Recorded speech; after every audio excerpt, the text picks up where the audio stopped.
Nasusi na sa veterinaryo ang kahimtang sa kabayo nga nalambigit sa disgrasya ni atong miaging gabi. Nagkabangga ang usa ka tartanilya o PUJ nga misangpot sa kamatayon sa usa ka pasaherong lalaki sa PUJ.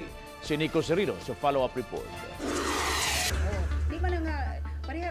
Di makatarunganon nga ang kabayo ang basulon. Kini ang reaksyon ni City Veterinarian Alice Utlang sa nahitabong aksidente ni atong miaging gabi sa Maydan, si Padilla. Atol kini sa panagbangga sa PUJ og tartanilya kundiin usa ang namatay ug moabot sa upat ang nasamdan. May taho nga giingong nagwild ang kabayo apan gihimaka kini sa kutsero ug sa tag-iya mismo.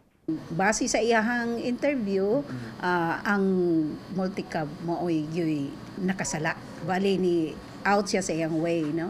O siyempre normal nga reaction even sa tawo nga ma-shock siya, so na murag na ana siya, no?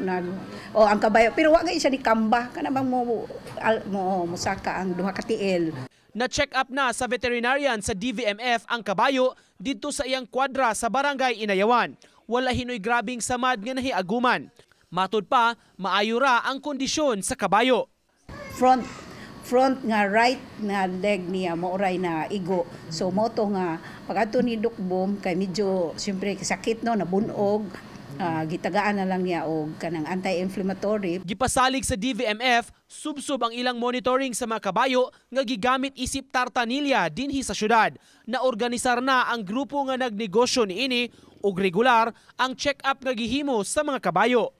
Nagyon datay regular ana nila nga check-up og vitamin supplementation, deworming, o nya kanang kuha sa dugo kay aron ma-check kung unsa wa bay mga sakit diha.